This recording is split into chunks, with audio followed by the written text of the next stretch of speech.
ও লেখা আয় আয় নে। বলছি বাকি সব যোগাযন্ত্র হয়ে গেছে? হ্যাঁ মা, জোগাড় হয়েই এসছে, একটু দেখে নাও না। শোনো হ্যাঁ যাচ্ছি, চল আস্তে সাবধান। এ কি কথা, তুই আবার কি রে, তুই আবার এই শরীরে নিচে এলি কেন? আচ্ছা আমরা কি ঠাকুর পুজো দিতে পারতাম না? না না, আমার শুয়ে শুয়ে আর ভালো লাগছে না, ভাবলাম মায়ের কাছে গেলে একটু মনটা ভালো হবে, তাই চলে এলাম।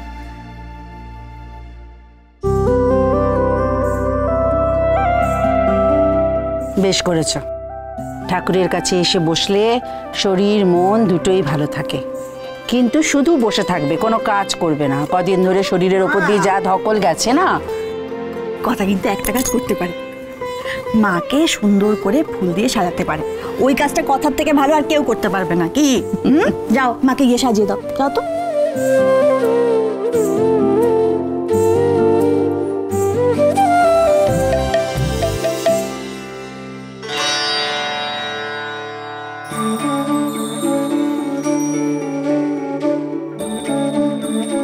কথা নাও।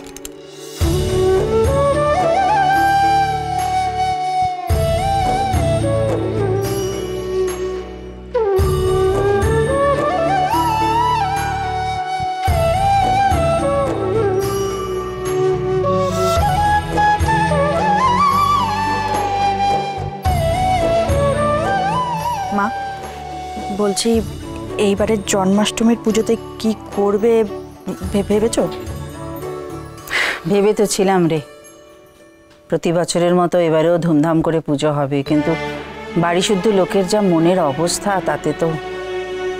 আর সব থেকে বড় কথা, পুজো মানেই তো আমাদের কথা মা ঝাঁপিয়ে পড়বে। এই সময় এতটা ধকল নেওয়া ঠিক হবে ওর? পরিবেশটা একটু হালকা করতে হবে, বুঝলি? মা বলছি যে জন্মাষ্টমী করলে কিন্তু দারুণ হয়, কি বলে বড় বৌদি? হ্যাঁ হ্যাঁ, দারুণ হয় তো। আরে তালের বড়া, মালপোয়া এসব পুজো করলে না দুর্ভোগ সব কেটে যায়, আমি থানায় শুনেছি। থানায়? হ্যাঁ। তোদের থানায় এইসব আলোচনাও হয়? আমি বুঝতে পারছি, ভালো করে বুঝতে পারছি, তোদের নজর ওই তালের বড়া আর মালপোয়াতে, তাই তো? না না, কে বললো তোকে এসব? তালের ক্ষীরের দিকেও কথাতেই বলে নরানাং মাতুলক্রম, যেমন মামা তার তেমন ভাগ্নে।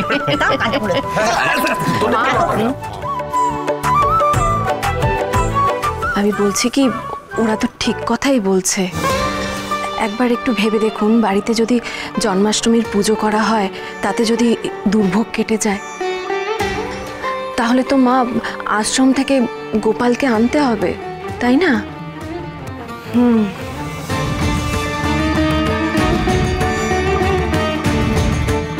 মা আনন্দী, কি হলো বলো তো মা? সবার সব আশা আকাঙ্ক্ষা তুমি এভাবে হেলায় নষ্ট করে দিও না। আমার আর পাচক মশাই দুজনেরই ধারণা আমাদের সন্তান বেঁচে আছে। তুমি আমার একটা ইঙ্গিত দাও মা, যাতে আমি বুঝতে পারি আমাদের সন্তান বেঁচে আছে, সুস্থ আছে।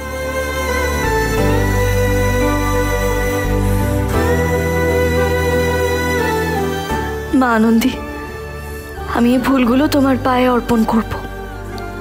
যদি শেষ ফুলটা লাল হয়, তাহলে বুঝবো আমার আর পাচক মশাইয়ের সন্তান বেঁচে আছে।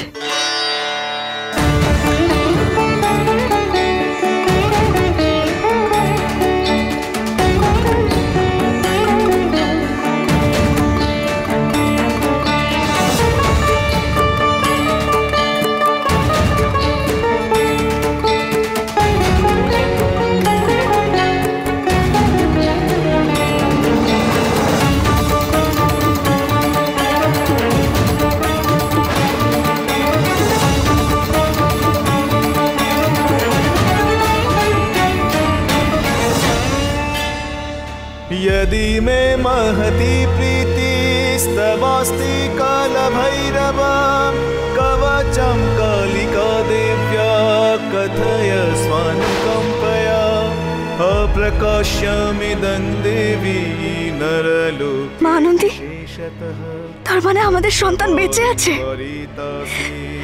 এই কথাটা তো এক্ষুনি পাচক মশাইকে বলতে হবে একবার।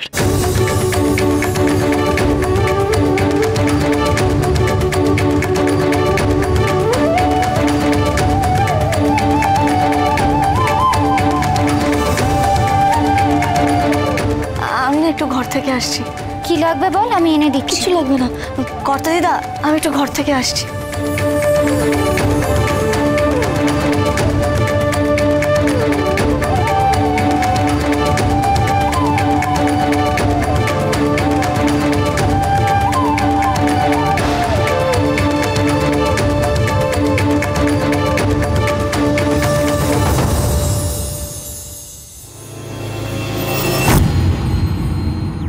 কথা এই কথা কথা কি হলো?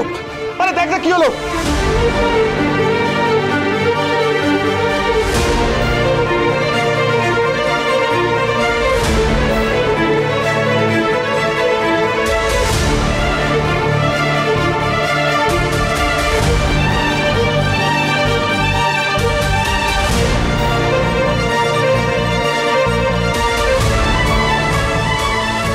কথা কথা এই কথা কথা কথা কি রে, এই তো জ্ঞান ফিরছে ওর। কথা কি রে, ঠিক আছিস? কি হলো? মাথাটা ঘুরে গেছিল হঠাৎ। দেখেছিস তো, বারবার বলছি তোর শরীর ঠিক নেই, এখন রেস্ট নেওয়া দরকার। তুই কেন কথা শুনছিস না বলতো? হ্যাঁ তাই তো, এই সময় একটু বিশ্রামের দরকার হয় কথা মা। এখন কিন্তু সাবধানে থাকতেই হবে কথা। কথা মা শোনো, আমরা সবাই কিন্তু সব সময় তোমার কথা শুনে চলি, এবার থেকে তুমি আমাদের কথা শুনবে। বড় বৌমা এক কাজ করে, ওকে একটু কালো জিরে বাটা আর রসুন ঘি দিও, শরীরটা টানবে। আচ্ছা নে ঘরে চল, চল রেস্ট করবি। ঘরে নিয়ে গিয়ে একবার শুয়ে দে ঋতু। চল।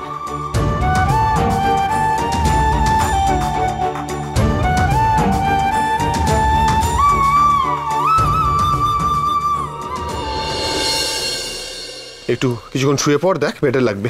আমি কিন্তু ঠিক আছি পাচক মশাই। হ্যাঁ দেখলাম তো কেমন ঠিক আছিস, যেখানে সেখানে মাথা ঘুরে পড়ে যাচ্ছিস। নে একটু রেস্ট কর, একটু রেস্ট কর, রেস্ট দরকার তোর।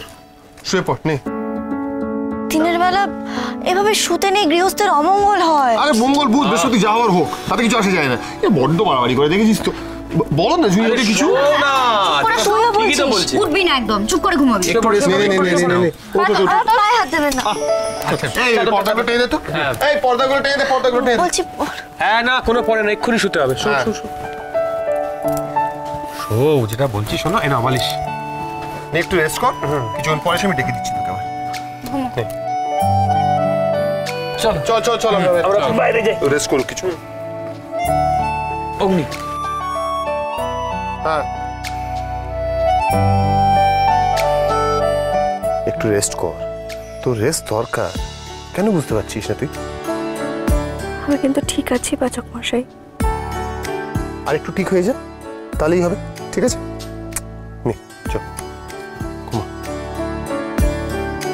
ঘুমিয়ে পড় কিছুক্ষণের জন্য।